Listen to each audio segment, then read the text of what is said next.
Bonjour à tous.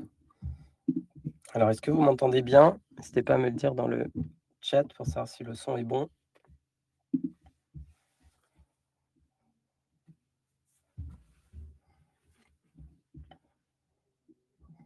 Nickel. Bon, on va attendre quelques minutes avant de démarrer. Peut-être je suis curieux de savoir un peu d'où vous connectez. Donc nous, chez Facette, l'équipe est répartie un peu partout en France. Donc il y a des gens à Paris, à Lyon, à Marseille et à Annecy.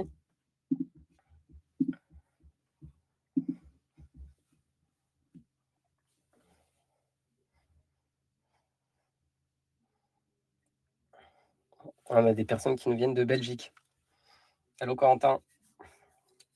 Lola, à Annecy, tu croiseras peut-être David, qui travaille à gestion client chez nous et qui met les clients en production. Et Arnaud qui vient de Brest. Et moi, je suis né là-bas.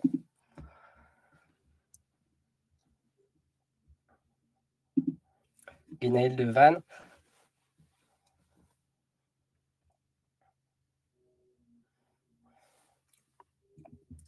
Nickel. On va indiquer parce qu'il y a de plus en plus de monde qui se connecte. Salut Mehdi. Donc l'objectif, c'est de faire tout tenir en 20-25 minutes, comme ça après, on peut tous aller déjeuner. Donc merci à tous d'être venus aujourd'hui. On partagera les ressources, à la fin. En tout cas, ravi d'être là avec vous. Peut-être très rapidement Facette, donc c'est une entreprise, moi c'est ma deuxième entreprise. On l'a lancée il y a un peu plus d'un an. On a levé 5 millions d'euros et le produit qu'on développe, c'est une plateforme d'agent IA pour les équipes financières.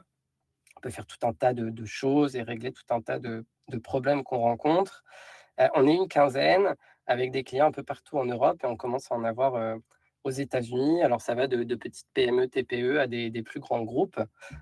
Et la raison pour laquelle, finalement, nous, on a voulu, faire ce webinar, c'est qu'il s'avère que j'ai aussi un podcast qui s'appelle, Facette, AI, donc il est disponible, bien sûr, sur YouTube, sur les plateformes de grande écoute. Et j'ai eu, l'opportunité d'interviewer Rodolphe Ardan, PDG de Spendesk. Eux, ils ont une énorme communauté de personnes en finance. Ils m'ont partagé un peu ce chiffre qui est finalement la preuve du delta entre, une conviction, je pense qu'on partage tous aujourd'hui, hein, sinon on ne serait pas là, sur le fait que l'IA peut effectivement changer beaucoup dans la manière dont on travaille. Et dans l'enquête, dans le sondage qu'ils ont fait, il y a, finalement un très faible nombre d'entre nous qui ont commencé à s'en servir. Donc nous, on s'est dit que, comme ça fait un peu plus d'un an qu'on accompagne des centaines d'équipes finance, il était temps de partager, nos retours d'expérience et nos méthodes. Donc, d'ici 10 minutes, vous saurez un peu tout pour prendre, l'IA en main, la bonne méthode, les cas d'usage, à quoi ça sert. Et puis dans la deuxième partie, on fera plus une démo de quelques cas un peu connus, un peu, qui ont été, finalement validés par nos clients, et qui sont, sans risque. Peut-être pour, commencer, donc ce qui, moi m'intéresse aussi, c'est d'en savoir un peu plus sur vous, hein, pour ajuster, puisqu'on fait notre discussion aujourd'hui. N'hésitez pas à réagir, dans le chat si vous avez des questions spécifiques, on les traite avec plaisir. Et peut-être déjà de démarrer, c'est pas de comprendre finalement vous, aujourd'hui, dans vos process, où est-ce que vous perdez le plus, de temps? Ça m'intéresse, particulièrement, donc pour répondre à ce petit sondage, comprendre, voilà, c'est plutôt des sujets de rapprochement de data, des sujets de clôture, des sujets de traitement de flux mail entrants, qui est quelque chose de très classique, pour qu'ensuite on puisse ajuster un peu le propos. OK, donc je vois qu'il y a beaucoup de sujets de contrôle, de boîte mail, de rapprochement de différents flux et on va essayer d'adresser tout ça. N'hésitez pas, hein, dans le chat s'il y a la moindre question. Alors, ah, rapidement, je vous présente nous comment on pense que les outils, financiers vont évoluer, c'est le premier temps. En deuxième temps, on vous partage, vraiment 3 modèles un peu à avoir en tête, heu, pour travailler avec de l'IA, pour mettre en place une application IA. Alors que ce soit un assistant, un agent, un workflow, hein, il y a un peu tous les termes, marketing qui sont utilisés par les éditeurs de logiciels du secteur. C'est pas ça qui compte vraiment. Ce qui compte, c'est ce qu'on peut en faire, avec dans son quotidien.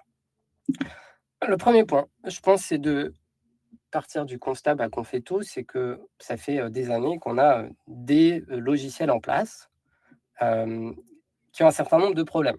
On a chacun un ERP ou un logiciel comptable, alors que ce soit Pennyline pour les plus petites boîtes, NetSuite, SAP, Microsoft Dynamics. Donc ça, c'est vraiment il y a énormément de la donnée comptable, la gestion de l'ERP de la boîte, de logistique, de stock. On a les banques de l'autre côté, un TMS, comme Kyriba, par exemple, pour les plus gros d'entre nous.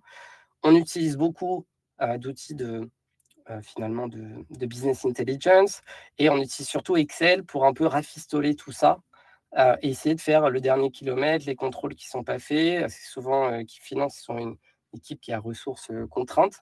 C'est pas là nécessairement où investissent le plus, les dirigeants d'une entreprise et donc on se retrouve avec un volume de flux de données à traiter, à rapprocher, à contrôler, à analyser. C'est ça qui crée finalement tous les problèmes qu'on a actuellement. Et nous, ce qu'on pense et notre conviction, c'est pour ça qu'on crée, Facet, c'est que l'IA, elle va pas venir remplacer ces systèmes actuels, puisqu'ils marchent bien, ils sont robustes. Juste, c'est vrai que l'expérience, peut être un peu moyenne. En revanche, elle va venir compléter, colmater les trous qu'il peut y avoir dans la raquette. Donc demain, il faut imaginer que dans votre entreprise, vous allez avoir vos systèmes actuels et puis, des agents IA entre ces systèmes pour faire de manière automatique du travail, aider à faire des contrôles et ne vous proposer finalement que les sujets à risque ou les exceptions, à revoir.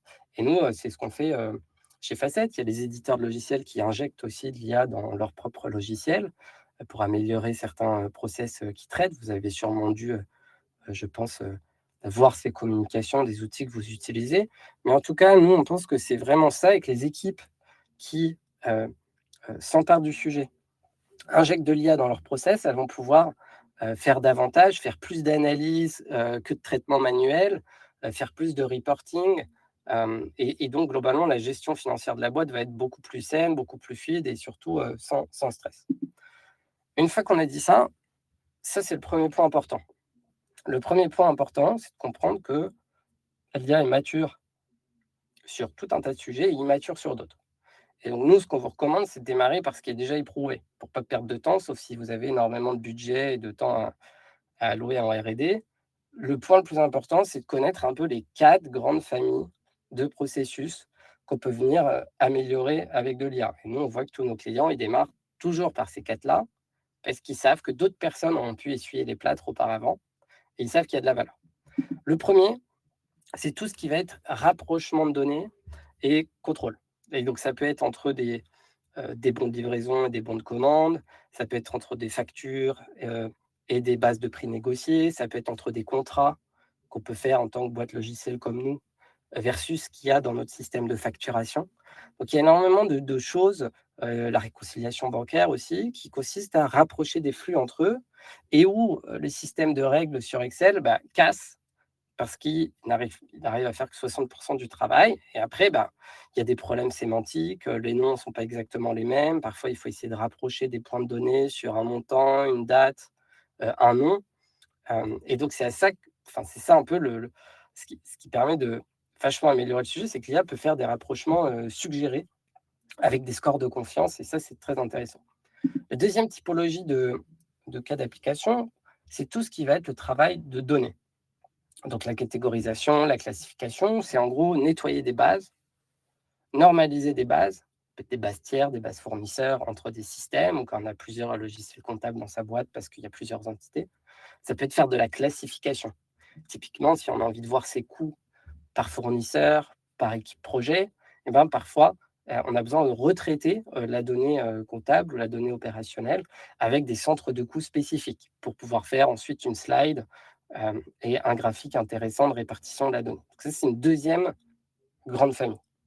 La troisième grande famille, c'est tout ce qui va être des analyses d'écart ou d'anomalies, puisque les modèles d'IA, ils vont être capables de détecter quand il y a des centaines ou des milliers ou des dizaines de milliers de lignes ou de documents, des choses qui sont anormales. Et donc là, l'IA vient nous aider, nous, humains, à processer un énorme volume, de données et identifier des risques de fraude, des anomalies, des écarts qui sortent de la moyenne mensuelle, ou saisonnière. C'est ce type de choses, qu'on peut faire. Et le dernier point, c'est évidemment et c'est pas nouveau, ça c'est toute la partie automatisation, pure et simple. Typiquement brancher une IA à sa boîte mail, compta hâte pour pouvoir, nettoyer, trier, router le flux entrant de factures ou de communication du monde externe vers nous. Ça, c'est de l'automatisation beaucoup avec, de l'IA également. Et ça, c'est des choses, qui marchent. Il y a aussi énormément de cas d'application d'IA sur du traitement documentaire, c'est-à-dire, extraire, des baux mobiliers, des informations de contrat, de documentation, corporate, pour pouvoir ensuite, avoir une base de données, normalisée. Ça, c'est quelque chose qui marche aussi très, très bien, qui est éprouvé et qu'on recommande. Ça, c'est le 1er point, comprendre que dans tous vos processus actuels, il y en a une bonne partie qui tombe dans ces catégories. Et ensuite, pour démystifier l'affaire, il y a la deuxième chose à comprendre, qui est comprendre que ces applications IA, c'est pas de la magie, puisque souvent, nous, on entend des gens qui veulent invoquer le dieu IA: «Est-ce que l'IA peut faire ci? Est-ce que l'IA peut faire ça?» Et donc là, je vous donne une méthode, en tout cas une liste de choses à comprendre pour savoir si le process que je fais, il est améliorable avec de l'IA. Une application IA, finalement, ce n'est que la juxtaposition de ce que nous, on appelle des compétences IA entre elles, qu'on vient appliquer à des données. La première famille de compétences savent très, très bien faire les modèles. C'est vraiment les compétences fondamentales que vous avez tous pu, expérimenter si vous utilisez ChatGPT ou Claude, qui est d'extraire des informations d'un document. Donc vous jetez un document dans ChatGPT, vous voyez la capacité de l'IA à lire ce document de manière bien plus robuste et flexible que les technologies d'OCR d'avant, à faire du parsing, donc sortir des informations clés.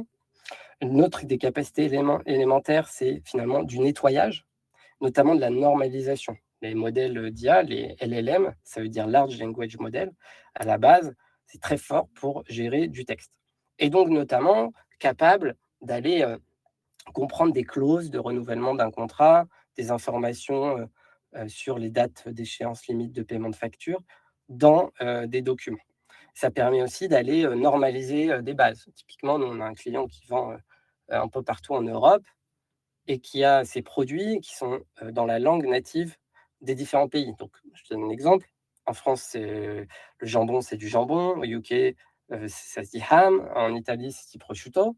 Bon, bah, tout ça, c'est finalement le même produit. Et donc l'intérêt de pouvoir, utiliser la capacité de l'IA pour normaliser, c'est pour pouvoir avoir des vues agrégées finalement, et compter la même chose. La classification, la normalisation, ça en fait partie. Donc c'est le 1er type de compétence.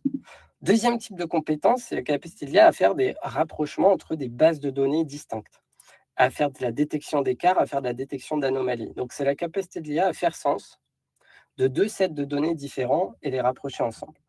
Troisième, c'est, la capacité à traiter des documents qui font des centaines de pages, très, très rapidement. Et la dernière, c'est la capacité de l'IA à, orchestrer des traitements les uns après les autres. Donc, il y a les familles de cas d'usage, 1er point. 2e point, il y a ces briques à juxtaposer pour réaliser ces familles de cas d'usage. Quand on a compris ça, on a compris déjà 60 de ce qu'il faut pour, mettre de l'IA en production chez soi. Le dernier point, c'est la méthode. Donc on a vu des entreprises qui s'y prennent de manière diverse et variée et nous, ce qu'on recommande, c'est ce qu'on appelle la méthode paysanne, donc pas à pas. La première étape, c'est de se dire: «Sur quel flux je veux me concentrer?» C'est pas d'en faire 15 d'un coup, c'est d'y aller étape par étape puisqu'on on découvre tous le potentiel, ce qui marche pas. Identifier le bon process, identifier les étapes pour ensuite, mentalement, grâce à sa connaissance des compétences IA, se dire: «Bah, avant je fonctionne comme ça, après je fonctionne comme ça». Ensuite, c'est de récolter les données. Est-ce que ma donnée, elle est dans mon logiciel comptable? Est-ce que ma donnée, elle est dans ma boîte mail? Est-ce qu'elle est dans des Excel? Puisque ça va être finalement la base du travail de l'IA, la donnée. 3e étape, c'est de se dire: «On va faire du pas à pas».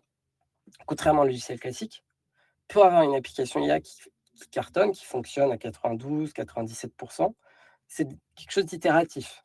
On fait une première version, on va ensuite évaluer cette version sur un petit échantillon de données pour se dire: «Bah, moi, je connais sur cet échantillon de données le traitement à réaliser, je sais ce qui est la vérité et donc je vais pouvoir identifier s'il y a des exceptions, s'il y a des règles métiers à ajouter et je vais pouvoir comme ça en 2-3 itérations», vous avez déjà eu cette expérience en travaillant avec des chatbots classiques, arriver à, une application qui est ultra robuste. Et la dernière étape, c'est finalement ce qui délivre, 70 de la valeur, c'est faire en sorte qu'au quotidien, on utilise, le nouveau process, le nouveau dispositif. C'est comme tout logiciel, pour ceux qui en ont déjà déployé, Et bah, si on achète un super outil et que derrière personne l'utilise, on revient comme on fonctionnait avant, hem, ça marche pas ultra bien. Et c'est vraiment ça qui a le plus d'impact, c'est former les gens, les accompagner sur: «OK, bah, maintenant l'IA fait tout ce travail-là, toi il faut que tu contrôles telle exception». Alors il y a énormément de cas d'usage, hem, il y en a qui concernent des boîtes technologiques, des boîtes de services, des boîtes dans la vraie vie aussi, au sens, dans l'économie réelle, dans l'hospitalité, dans les restaurations, dans la logistique, dans l'industrie. Hem, Là, moi, je vais vous faire, une démo de comment brancher une IA à une boîte mail pour traiter automatiquement, le flux, et prévalider les factures, fournisseurs. Hem, Ainsi intéressé, si on a le temps, de voir quel autre type de flux, vous intéresse. On pourra, je pense aussi, survoler la partie, traitement de contrats, alors que ce soit des contrats tiers, des contrats fournisseurs, ou des contrats clients. Puis souvent un gros problème dans les boîtes, c'est qu'on vend pendant 10 ans, des produits qui changent de nom, on n'a pas une vue nécessairement sur les clauses et en tout cas, voilà, c'est quelque chose aussi de ultra, très classique. Alors je vois qu'il y a beaucoup de sujets d'analyse d'écart, de rapprochement et de contrôle. OK, nickel. Bon, bah, on est parti et donc moi, je vais vous montrer, hem, la boîte mail IA, donc la boîte mail compta fournisseur et ça marche aussi pour, tout type de boîte mail partagée, hein, et donc une application IA qu'on connecte, qui va faire de la prévalidation, du contrôle de fraude, de la classification et rerouter les flux vers, les bonnes entités, les bons produits, les bonnes marques.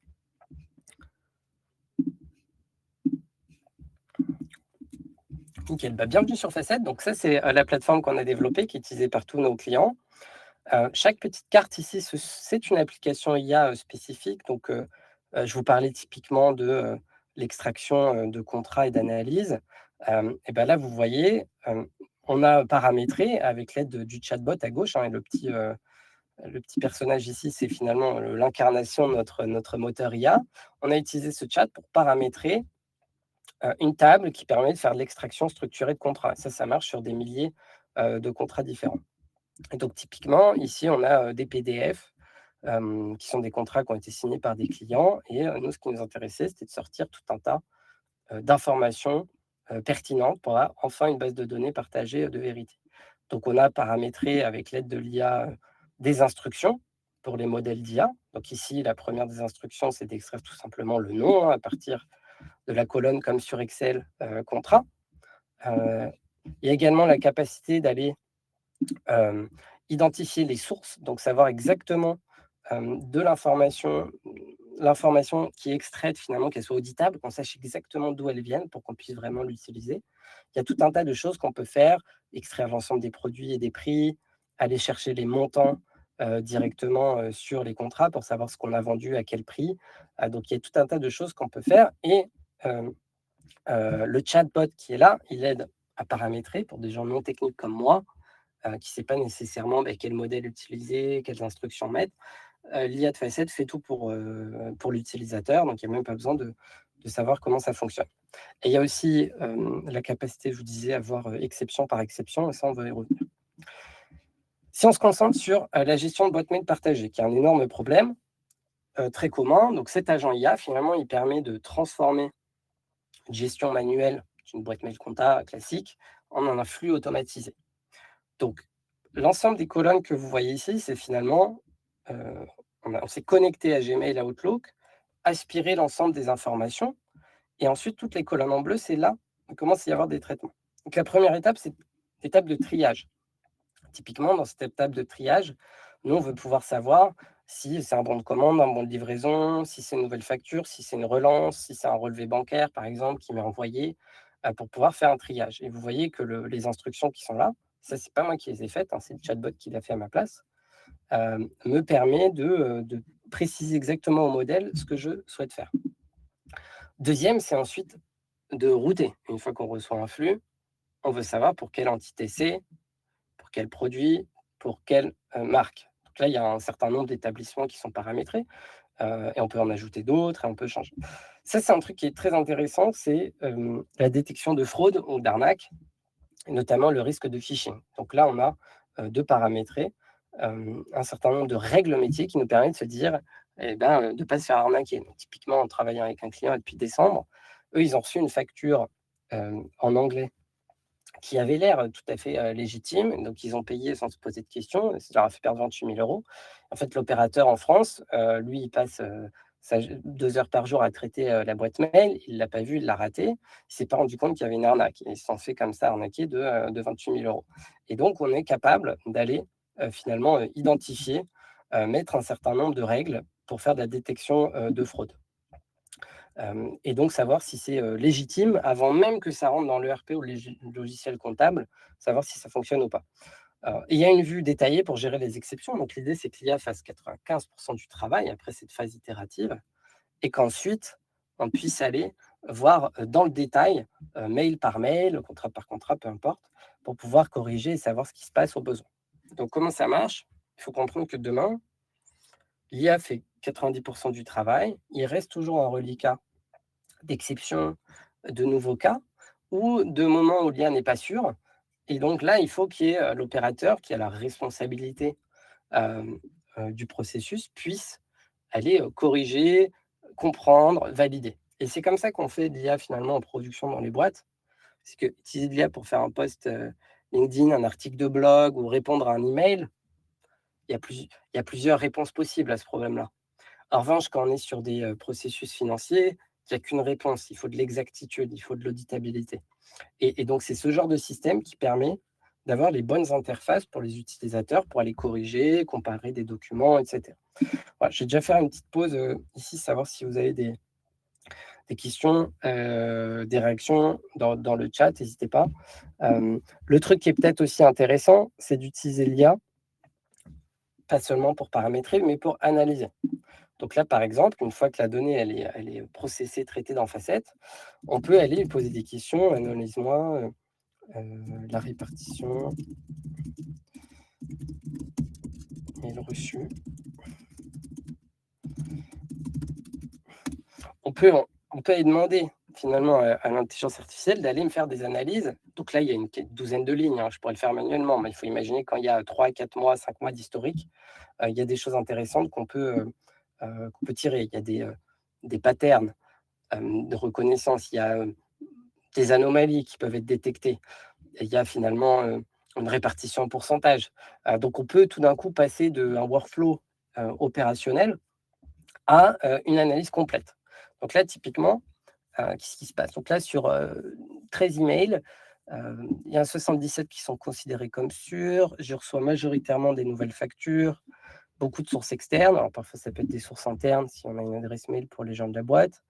Hem il y a effectivement une partie qui doit être, flaguée comme étant un risque de fraude, et ce type d'analyse, on peut du coup le faire sur énormément de données. On peut le faire sur tout un extrait du grand livre, on peut le faire sur, des documents, que ce soit des contrats, des factures, de la documentation corporate, des baux. Voilà, on peut faire ça sur tout un tas de systèmes, et nous, c'est ça qu'on crée, chez Facet. Alors tout ça, bien sûr, c'est connectable, directement à vos outils, soit avec des connecteurs, soit en API, soit avec des outils d'automatisation no code, et il y a également des systèmes de rôles et permissions pour gérer tout ça. Donc voilà pour la petite démo. Alors si vous êtes intéressé, heu, moi ce que je vous recommande, donc là c'était une démo assez générique, hein, hem, mais je n'hésitez pas, si vous voulez des choses dans des cas plus particuliers à vous, effectivement à nous contacter à ce mail-là. Alors Mathilde, la question c'est: est-ce qu'il y a une limite de ligne? Alors nous, notre système, justement, quand on a vu, ChatGPT sortir il y a 2 ans, et vous pouvez le voir, on s'est rendu compte que ça ne marchait pas du tout à l'échelle. On peut envoyer des documents, un par un, il y a souvent une limite à 10, alors que nous, dans la vraie vie, on a besoin, de bosser sur, des centaines, des milliers, dizaines de milliers de lignes. Donc nous, notre système, il est capable de scaler. Hem, Aujourd'hui, on peut traiter, 50 000 lignes d'un coup, 50 000 documents d'un coup, et c'est toute l'infrastructure logicielle que nous, on a construit. On est branché à énormément de modèles différents. Il y a des systèmes de routage, pour que, l'ensemble des traitements se fassent, hem, hem, là-dessus. Donc oui, oui, ça scale, à l'infini. Et pour la partie, rapprochement BL facture, Pandora, et ben, on le fera, on peut se recontacter juste après parce qu'il est 12h25, juste histoire de terminer, mais absolument, on a pas mal d'agents, permettent de faire du rapprochement de bons de livraison, de bons de commande aussi souvent et de factures pour s'assurer que les quantités, les prix, les articles, correspondent bien et aller, réclamer des avoirs, renégocier des prix, au besoin. Alors si on revient à nos moutons, peut-être pour, terminer, peut-être Bastien rapidement si c'est une question, sur quel modèle on est basé? Bah, justement, nous on a le parti pris de dire que, le bon modèle d'IA en fonction des tâches, donc des compétences que je vous ai montrées, c'est pas vraiment le souci de l'utilisateur, c'est le nôtre et donc nous, on a un système intelligent de routing et on sait que certaines tâches fonctionnent mieux avec certains modèles que d'autres. Donc tous les soirs, nous, on a toute une batterie de tests qu'on fait tourner sur tous les derniers modèles qui nous permet de comparer les performances. Sur le documentaire, on va plutôt utiliser les modèles de Google, sur de la classification, plutôt les modèles d'OpenAI. Sur de la synthèse, on va aller chercher plutôt les modèles d'Anthropic. Ces modèles-là, ils sont soit aux États-Unis, soit sur nos propres serveurs en Europe, hein, puisqu'on est ISO 27001 et on a nos propres infrastructures. Donc effectivement, nous, on abstrait toute cette complexité-là sur les modèles. Sur la recherche web, on travaille avec OpenAI et plus récemment avec LinkUp. Recherche web, c'est très intéressant pour tout ce qui est enrichissement de base tiers. Quand on veut aller nettoyer sa base fournisseur, savoir quelles sont les industries, le dernier numéro de TVA, du sirène à jour, savoir s'il y a des process de litigation en cours contre des fournisseurs pour pouvoir se retourner avant qu'ils ferment. Là, c'est plutôt du web search, donc on va utiliser d'autres prestataires. Ça, c'est un de nos métiers. Peut-être le truc à avoir en tête, c'est que c'est quoi les gains finalement? Là, on a vu un peu ce qui se passait, grosse maille. Les gains, il y a beaucoup de gens qui le font parce qu'il y a énormément de travail rébarbatif qui est, on fait souvent des erreurs à cause du volume. Donc je pense qu'il y a un sujet de précision dans le traitement. Quand c'est fait de manière automatique, c'est bien sûr plus précis que quelqu'un qui le fait toute la journée. Heu, il y a du stress en moins, on peut partir en vacances avec déjà énormément de choses pré-traitées et revenir, ça a été pré-traité par l'IA, on va gérer que les exceptions. Il y a bien sûr la capacité de faire plus en ne recrutant pas davantage. Il y a surtout la capacité de déléguer, du travail, de données à de l'IA pour se concentrer sur l'analyse et donc ça rend le travail beaucoup plus intéressant puisqu'on peut avoir différentes applications qu'on pilote et aller se concentrer sur, de l'analyse, discuter avec des partenaires, dans l'entreprise ou en dehors. Voilà, faire des choses qui ont un vrai impact, pour le business, se décharger, de tout le travail intermédiaire qu'on doit faire, qui est essentiel pour faire la production, qu'elle soit comptable, analytique, reporting, mais qui est pas le plus passionnant et il y a vraiment des gens de tout âge qui s'en chargent, tout secteur d'activité, toute taille de boîte. C'est plus une question d'état d'esprit, notamment avec la méthode dont je vous ai parlé, de se dire: «Bon, bah, demain, sur quel workflow je vais attaquer». Heu, Ce que moi je vous propose maintenant, puisque là ça fait 28 minutes, donc quasiment 25 comme je vous avais dit, c'est 3 choses. La première, si vous avez, des questions, vous voulez des choses, savoir si tel cas dans ma boîte est traitable, tel autre cas est pas traitable, bah, n'hésitez pas à nous contacter. Vous pouvez aller, bien sûr créer un propre compte, sur notre site facetlabs.com. Hem, il y a tout le catalogue d'agents IA, de témoignages clients qui peuvent aussi inspirer, qui est disponible sur notre site. Il y a surtout, le playbook qu'on va vous partager après l'événement, qui reprend des démos vidéo enregistrées, le support que je vous ai partagé, une liste de cas d'usage plus exhaustive qu'on va vous envoyer. Donc pour ça, n'hésitez pas à me contacter pour que je sache à qui l'envoyer. Hem Et moi, je vous recommande aussi, c'est comme c'est un secteur qui bouge beaucoup, c'est de, vous abonner, aux podcasts que moi je réalise avec des gens du secteur, à notre newsletter qui est vraiment généraliste grand public qui s'appelle Millefeuille, que je sors à peu près une fois par mois, où là on balaye un peu tous les sujets de l'IA en généraliste, hein, pas que finance. Ou alors de me suivre, sur LinkedIn puisque je partage les cas d'usage, les retours d'expérience, des méthodes et les études que moi je trouve pertinents. Comme je consomme énormément de contenu, je le partage aussi, quand ça me paraît, pertinent, à tout le monde. Voilà. Et ben, merci beaucoup, pour votre temps. On va vous envoyer le recording et le playbook. N'hésitez pas à, vous connecter sur la plateforme pour voir par vous-même ou à nous contacter, nous, directement, si vous voulez quelque chose de beaucoup plus personnalisé, pour vous. Merci à tous.